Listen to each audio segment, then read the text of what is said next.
C'est une éclipse qui m'a amené. Peut-être qu'une autre va m'emmener.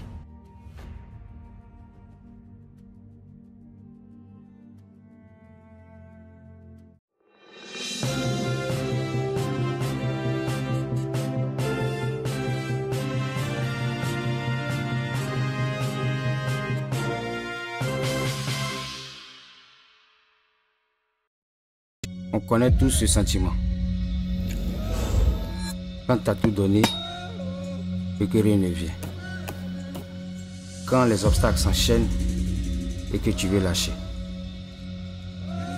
Mais parfois, c'est dans ces moments-là que tout commence.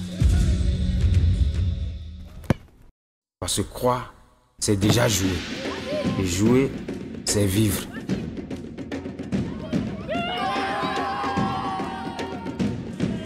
Nous sommes une marque proche de vous, fiable, engagée. Wanisbet, on parie sur vous.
Bonjour à toutes et à tous. Dans l'actualité de cette mi-journée, la célébration de la Journée internationale des personnes âgées au Bénin, la direction des affaires sociales et de la microfinance du littoral honore les doyens du troisième âge, une fête à leur égard pour attirer l'attention sur les défis liés au vieillissement. Déclaration de soutien à la candidature de Romuald Ouadaï, les cadres et personnalités chrétiens évangéliques du Bénin apportent leur caution au choix de la majorité présidentielle. C'est à travers un rassemblement hier au Palais des Congrès à Cotonou. Et puis Édouard Loko à la Maison des médias, le président de la Haute Autorité de l'audiovisuel et de la communication est allé visiter les différents compartiments de l'édifice qui sera bientôt rénové. Voilà pour vous le sommet. Restez avec nous pour le développement. La communauté internationale a célébré hier la journée des personnes âgées. Celles du département du littoral ont retrouvé le temps d'une journée les pas de danse de leur jeunesse. Une fête, mais aussi un plaidoyer pour plus de solidarité pour ces doyens du troisième âge de Cotonou. La rencontre est initiée par la direction départementale des affaires sociales et de la microfinance. Teddy Goudalo et Rachidi Soubéo.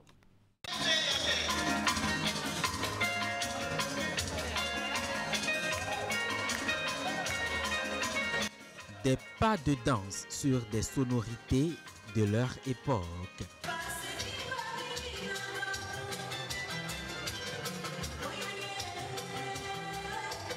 Ces douaniers du troisième âge célèbrent la Journée internationale des personnes âgées, une initiative de la Direction départementale des affaires sociales et de la microfinance du littoral. Je loue les efforts de l'État pour avoir réservé cette journée-là aujourd'hui pour cette activité-là. C'est toute une première fois que j'assiste à cela. Et je suis très heureux, très content de voir la direction célébrer cette fête. À travers cette communication, l'accent est mis sur l'importance du rôle des aînés dans la société et sur la nécessité de leur garantir une vieillesse digne. Les défis du troisième âge n'ont pas été occultés. Accès aux soins, prise en charge sociale, mais aussi respect et considération de la part des jeunes générations. Partout dans le monde, l'allongement de l'espérance de vie est une réussite collective, mais il nous impose également un devoir, celui de garantir à nos aînés un accompagnement de qualité adapté à leurs besoins, respectueux de leurs droits et porteur de sens. En ce jour très significatif, je voudrais saluer votre bravoure, votre détermination à la tâche et votre participation effective à cette rencontre. Soyez remerciés, vous les personnes âgées en devenir, d'avoir organisé cet événement. Je vous invite à continuer vos actions à travers l'engagement soutenu en faveur de la protection des personnes âgées, à qui je rends un hommage pour le porte-flambeau qu'elles sont dans nos familles et nos collectivités. À l'unanimité, acteurs et participants appellent à la solidarité renforcée entre générations, gage d'une société inclusive où les aînés, gardiens de mémoire et d'expérience, occupent toute leur place. Et justement, parlant de cette journée, elle est instituée par les Nations Unies en 1990 pour, entre autres, reconnaître la place et la contribution des aînés à la société. Nous vous proposons dans l'élément qui va suivre un aperçu sur l'historique de cette journée. Le récit est de Orencia Adaou, présenté par Virgile Larodéon. La Journée internationale des personnes âgées a été instaurée par l'Assemblée générale des Nations unies le 14 décembre 1990, conformément à la résolution 45-106. L'idée de départ, c'était de célébrer le 1er octobre comme date annuelle pour sensibiliser le public aux enjeux liés au vieillissement et à la place des personnes âgées dans la société. Son origine remonte au plan d'action international de Vienne sur le vieillissement adopté en 1982 lors de la première Assemblée mondiale sur le vieillissement et qui visait à encourager les gouvernements à mettre en œuvre des politiques adaptées aux besoins des personnes âgées.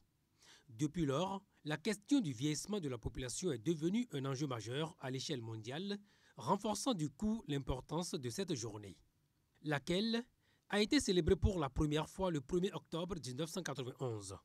Son intérêt, reconnaître l'importance des aînés dans nos sociétés, sensibiliser sur les droits des personnes âgées, renforcer la solidarité intergénérationnelle. La journée est également l'occasion de promouvoir des actions en faveur du bien-être, de l'autonomie et de l'inclusion des aînés, ainsi que de célébrer leur contribution à la société. Le thème de cette année, se projeter vers l'avenir, faire appel aux talents, aux contributions et à la participation des personnes âgées dans la société. Dans un autre registre à présent, le Collège des ministres conseillers était le mardi dernier sur le site de construction de la cité administrative d'Abomey-Calavi. Janvier Yaouidéou et ses collègues sont allés découvrir une plateforme de l'architecture moderne dont les travaux sont à un stade avancé. Le point avec Hugues Vingbe et Henri Ganti. Le représentant de la société immobilière et d'aménagement urbain SIMO, maître d'ouvrage, présentant une description technique du joyau en érection au ministre conseiller. Les informations globales du site Gobé, la cohorte des officiels se met en branle pour la visite proprement dite du site. Une immersion partielle qui conduit les visiteurs dans différents compartiments de l'infrastructure. Des bureaux aux salles polyvalentes, les ministres conseillers passent en revue quelques bâtiments. Logés dans la localité d'Arros-Soubeta, la cité administrative d'Abomey-Calavi, que découvrent les ministres conseillers, est une plateforme de services publics qui se déploie sur une superficie de 40 hectares. La cité administrative d'Abomey-Calavi est un complexe immobilier administratif, donc composé de 16 bâtiments administratifs, d'un centre de conférence, d'un centre médical, des restaurants et maquis. La cité administrative accueillera l'ensemble des directions techniques de nos ministères. À l'issue de leur parcours, les visiteurs expriment leur satisfaction. Nous avons une cité qui peut accueillir autour de 7 000, 8 000 personnes. C'est clair qu'il y aura une forme de décongestion des centres-villes, puisque beaucoup de fonctionnaires et autres vont se retrouver au même endroit pour travailler. Et pour la gouvernance, vous comprenez très bien que c'est un outil de rationalisation. Je suis très impressionnée par l'ampleur et la qualité des travaux que nous avons visités sur ce site.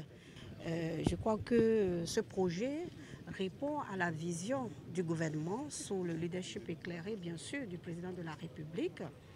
Ce qui m'enchante encore, c'est qu'il y a un endroit prévu pour un grand maquis pour la population. Ils vont venir manger à moins près ici, tout est beau. Situé à quelques kilomètres du centre hospitalier international de Calavi et du marché de gros de Glodjibé, la cité administrative d'Abomey-Calavi traduit l'ambition du gouvernement de faire de cette commune une plaque tournante de services.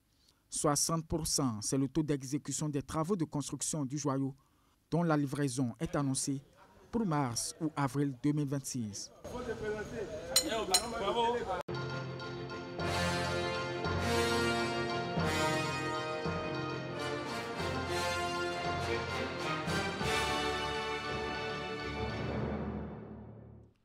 Encore une nouvelle déclaration de soutien aux candidatures de la mouvance présidentielle. Massivement mobilisés au Palais des Congrès, les cadres et personnalités chrétiens évangéliques du Bénin affichent leur position quant à la candidature de Romuald Wadaï. D'une seule voix, ils disent oui à ce choix de la majorité présidentielle et réaffirment par la même occasion leur engagement à œuvrer pour une victoire assurée au soir du scrutin d'avril 2025. Ingrid Dider et Moufid Sagbo.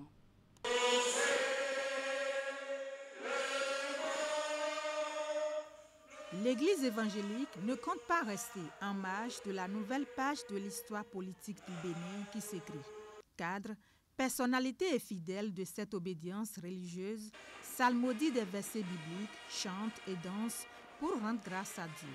Une action de grâce qui vient confirmer leur adhésion totale et leur soutien inconditionnel au duo Wadaï Talata pour les élections présidentielles à venir. Notre démarche d'aujourd'hui n'est donc pas politique au sens partisan, mais essentiellement spirituelle et citoyenne.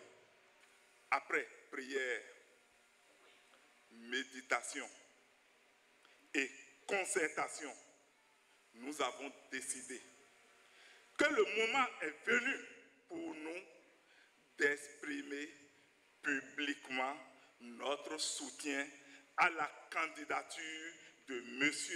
Romuald Wadaï à l'élection présidentielle d'avril 2026. L'un après l'autre, les organisateurs justifient cet engagement politique et spirituel. C'est aussi le moment de réaffirmer leur volonté à bâtir aux côtés du duo Wadaï Talata une société de paix juste et plus développée. Ils ont loué par la même occasion les actions qui ont marqué les 10 ans de règne Talon. Qui mieux que vous peut porter la bonne nouvelle dans les 15 000 lieux de culte évangélique au Bénin? Qui mieux que vous peut porter la bonne nouvelle vers les près de 2 millions de chrétiens évangéliques au Bénin? Votre engagement apporte au duo candidat un soutien qui dépasse le politique. C'est un réconfort moral et spirituel, car le chemin vers la magistrature suprême est exigeant et ils ont besoin de sentir derrière eux des hommes et des femmes de foi qui prient et les accompagnent. Cette grande mobilisation des cadres et personnalités chrétiens évangéliques a pris fin par une prière à la nation, notamment à l'endroit des gouvernants.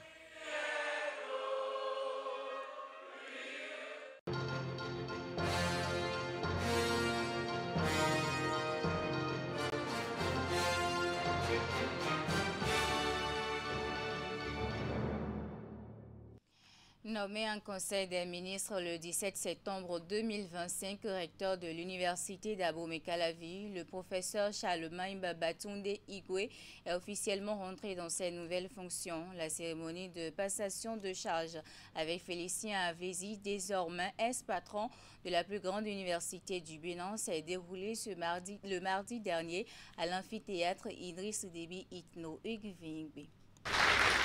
Le gouvernail de l'université d'Abomey-Calavi change de main. Tenu pendant 3 ans et 11 mois par Félicien Avesi, il échoue désormais à Charlemagne Babatunde Igwe devant une auguste assemblée constituée d'élites universitaires de responsables administratifs, d'acteurs politiques et d'étudiants, le recteur sortant déroule une allocution empreinte de gratitude. S'il se refuse à se conformer à la tradition en présentant un bilan de sa mandature, exercice accompli mardi 15 octobre 2024, l'éminent professeur a tenu à faire de la lumière sur les derniers succès de son équipe. L'accréditation de l'UAC auprès du Haut Conseil de l'évaluation de la recherche et de l'enseignement supérieur en France. Le classement de notre université parmi les 100 meilleures universités pour 2025. Pour la première fois de l'histoire de l'UAC, la certification presque bouclée de ses comptes par les commissaires aux comptes. Bien avant, le désormais ex-recteur de l'université d'Abomey-Calavi a rendu hommage à son successeur, dont il reconnaît le mérite. Monsieur le recteur, je pars dans la joie. L'un des motifs de cette joie est que j'ai l'assurance de céder les rênes à quelqu'un comme vous, qui n'est pas un intrus. Je passe le témoin à un homme qui connaît parfaitement la maison. Et pour le nouveau maître de séance, c'est l'occasion de dévoiler les grands axes de sa vision qu'il qualifie d'ambitieuse. D'ici 2029, au terme donc de notre mandat, nous voulons que l'université d'Abomey-Calavi soit davantage reconnue pour son engagement vers l'excellence, par une recherche scientifique et technologique de classe internationale et la qualité de sa formation centrée sur les étudiants. Ce projet de gouvernance devra intégrer quelques défis actuels de l'université, explicités par le président du conseil d'administration. La poursuite diligente pour finaliser la dématérialisation des procédures de délivrance et de retrait des actes académiques dans toutes les entités. Le renforcement de la sécurité sur les campus universitaires. Charlemagne Babatunde Higué est le deuxième recteur de l'université d'Abomey-Calavi depuis l'instauration de nouveaux modes de gestion des universités publiques du Bénin. Je vous l'ai annoncé à l'entame de cette édition, le président de la Haute Autorité de l'Audiovisuel et de la Communication, accompagné de quelques conseillers, était le mardi dernier à la Maison des Médias. Édouard Loko a eu droit à une visite guidée des différents compartiments de l'édifice, lequel sera bientôt rénové parce que ne répondant plus aux normes pour abriter les fêtières de la presse béninoise. Reportage.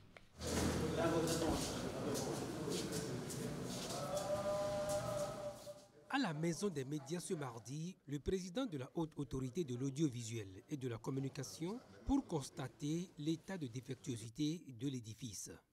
Du plancher au plafond en passant par les bureaux, plus rien ne tient par ici. Vous devriez l'avoir constaté depuis le portail. Le bâtiment ne tient vraiment plus. La toiture s'affaisse. Quand il y a tornade, ça tombe par endroits. Et quand vous rentrez, vous devriez avoir constaté aussi, presque dans toutes les salles, la maison est en décrépitude. Les carreaux qui ne tiennent plus. Il y a un bâtiment mitoyen à la Maison des Médias, celui du FNEC. Quand il pleut, ça chante. Et si ça continue, la Maison des Médias peut tomber, le bâtiment des médias peut tomber. Mais la Maison des Médias ne tombera pas. Des démarches ont été faites à l'endroit du gouvernement qui s'est montré favorable à l'idée de rénover l'édifice de la Maison des Médias. Nous avons plaidé, le chef d'État a décidé, c'est pourquoi nous voulons le remercier. Lui et aussi son ministre des Finances qui a fait diligence pour que, avant la fin de cette année, les travaux de rénovation puissent commencer, pour qu'il y ait de la vie ici. C'est une maison dont nous avons besoin. Nous avons été très heureux ici, et vous, peut-être certains ne le savent pas. Quand cette maison était fonctionnelle, nous avons été très heureux ici. Et nous voulons que les journalistes continuent à être heureux ici. Près de 115 millions de francs CFA ont déjà été débloqués par le gouvernement pour redonner vie à la maison qui abrite toutes les fêtières de la presse béninoise. Le Conseil national du patronat de la presse et de l'audiovisuel, l'Union des professionnels des médias du Bénin, l'Observatoire de la déontologie et de l'éthique dans les médias et bien évidemment l'administration de la Maison des Médias. Promouvoir l'usage des données probantes dans l'élaboration, la mise en œuvre et l'évaluation des politiques publiques. Ainsi se résume la vision et l'ambition du Forum Évidence 2025, une conférence qui a mobilisé à Cotonou des chercheurs et partenaires techniques et financiers sont également associés à cette initiative portée par le réseau Africa Evidence Network et le Centre africain pour le développement équitable ACED, plusieurs partenaires techniques et financiers. Voici les précisions. C'est le plus grand rendez-vous biennal du réseau Africa Evidence Network et du Centre africain pour le développement équitable qu'accueille le Bénin. Bienvenue à la conférence Évidence 2025. Cet espace de réflexion autour de l'usage des données probantes a mobilisé plus de 200 passionnés de la question venus de toutes les régions de l'Afrique. L'objectif global pour nous, c'est de faire progresser la conception, la mise en œuvre et l'évaluation des politiques publiques. Et cet esprit est renforcé par ce partenariat qui a permis l'organisation pratique de cet événement. Je veux dire le partenariat entre ACED et PIS. Cette conférence à Cotonou reflète aussi le positionnement croissant du pays, un pays qui crée un espace propice pour accueillir de tels rassemblements d'amis d'Africains qui sont hors du continent. Et c'est ce travail que le réseau EIN fait depuis plusieurs années, et c'est fait par des Africains, pour des Africains, avec tous leurs partenaires qui ne sont pas africains. Au menu de ce rendez-vous, des panels, des communications, des études de cas et formations. Un programme riche et diversifié dont les résultats permettront de booster la promotion de l'usage des données probantes dans l'élaboration, la mise en œuvre et l'évaluation des politiques publiques en Afrique. Ce forum est donc un espace stratégique pour réfléchir à la manière dont la science peut mieux servir l'action publique et renforcer la légitimité de nos institutions. Cette initiative vise à structurer et à renforcer les capacités internes de production et d'utilisation de la recherche au sein du Parlement. Elle permet aux députés de disposer d'outils d'analyse, de notes techniques, d'études d'impact et d'analyse documentaire pour appuyer leurs travaux législatifs et de contrôle de l'action gouvernementale. Le Bénin est le premier pays francophone pionnier de l'utilisation des données probantes à accueillir ces assises qui marquent également les 15 ans d'existence du Centre africain pour le développement équitable, ARCED. D'une conférence à une autre, la société spécialisée dans les ouvrages de bâtiments et travaux organise du 6 au 13 octobre prochain à Cotonou la 9e édition du Salon international de l'immobilier et matériaux modernes. Il s'agit d'un rendez-vous qui s'inscrit dans le cadre de la célébration de la Journée mondiale de l'habitat célébrée le premier lundi du mois d'octobre de chaque année. L'objectif de ce salon professionnel est de mettre en lumière les secteurs de construction de l'immobilier et des matériaux. Les organisateurs et les partenaires ont animé une conférence de presse le mardi dernier pour annoncer les couleurs de l'événement. Voici les précisions. International de l'immobilier matériaux modernes, STIM, est devenu un rendez-vous annuel de célébration de la Journée mondiale de l'habitat au Bénin depuis 2016. Il s'agit de cet espace de visibilité, d'affaires, d'échanges et d'opportunités qui permet aux acteurs du secteur de l'immobilier et du matériaux de gagner une part importante du marché, d'asseoir leur leadership, mais aussi d'accroître leur chiffre d'affaires. Parallèlement, ce salon professionnel permet aux différents participants de bénéficier du savoir-faire dans le BTP et de prendre connaissance des matériaux modernes résilients de construction. Ce grand rendez-vous annuel des secteurs de la construction au Bénin et de l'habitat est une occasion exceptionnelle où les acteurs majeurs des 10 secteurs d'activité présentent leurs solutions innovantes et leur expertise au public afin de répondre à leurs préoccupations, à leurs besoins dans le domaine de la construction. Tissent des partenariats interprofessionnels. Construction, urbanisme et développement durable. C'est le thème retenu pour le Salon international de l'immobilier et matériaux modernes 2025. Le rendez-vous de cette année sera le théâtre de plusieurs activités, entre autres les rencontres B2B et B2C, les panels, les concours professionnels et ateliers de formation. Je tiens à féliciter AMK Engineering pour cet exploit qui est devenu désormais un rendez-vous annuel. Et chaque année, nous découvrons de nouvelles choses, de nouvelles façons de faire. Et cela nous enchante. Et naturellement, au nom du ministre du cadre de vie, nous réitérons l'engagement du ministère du cadre de vie et des transports en charge du développement durable pour le soutenir. À travers cette 9e édition du STIM, AMK Engineering et ses partenaires veulent une nouvelle fois offrir aux participants l'occasion de découvrir des innovations qui vont améliorer la qualité, l'esthétique et la durabilité des bâtiments. Ils donnent rendez-vous du 6 au 13 octobre 2025 à Cotonou, principalement aux porteurs de projets de construction pour, ensemble, créer le cadre favorable pour un investissement sécurisé dans la construction. Dans le nord du Bénin, précisément à Djougou, le palais royal de Kili dispose désormais d'un chef spirituel. Le nouveau chef a été investi dans ses fonctions au cours d'une cérémonie empruntée de solennité. Après une ablution purificatrice, il a été conduit sur la place de Kili où il a été présenté au public. Abdou Sabi Trissou.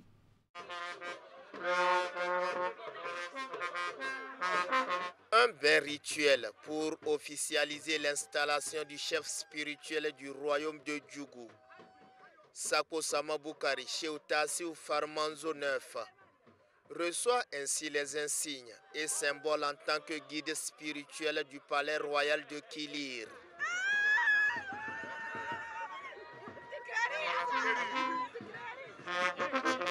Après ce cérémonial, l'intronisé, escorté par la cavalerie royale, est conduit sur cette légendaire place de Kilir pour être présenté au public. Notre frère Farmanzo est reconnu comme un homme de foi dont la connaissance du Saint-Coran et l'attachement à l'islam font de lui un guide respecté.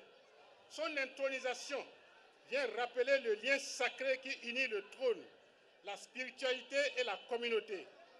En le désignant, Sa Majesté Péto Nicolas VI montre une fois de plus sa clairvoyance et son attachement à la paix et à la cohésion sociale. Les autorités politico-administratives et invités de marque venus de divers horizons ajoutent une touche de grandeur aux manifestations. Nous sommes très fiers de cette cérémonie que le roi Aladji Farmanzo règne et règne encore pour que l'ensemble des rois puissent avoir la santé parfaite pour le développement de la commune de Djougou. Dieu merci, alhamdulillah, alhamdulillah, alhamdulillah. Tout s'est bien passé, on a bien commencé, on a bien terminé. On remercie tous les invités qui sont venus, c'est très joli, alhamdulillah. Farmanzo 9 se réjouit de l'aboutissement de cette cérémonie. Mes impressions sont des impressions de joie, de gloire, d'amour, de prospérité et surtout d'allégresse, couronné de remerciements de Dieu, le Tout-Puissant, et d'un vaste chant de remerciements à Sa Majesté, le roi Péto Nicolas VI. Pour rappel, cette cérémonie rituelle et de sortie officielle est parrainée par Sa Majesté Issifou Péto Nicolas VI, roi de Djougou. C'est la fin de cette édition. Merci d'être resté à ma compagnie. Retrouvez à 16h votre bulletin. À 19h30, la grande édition de la soirée. Portez-vous bien. Au revoir.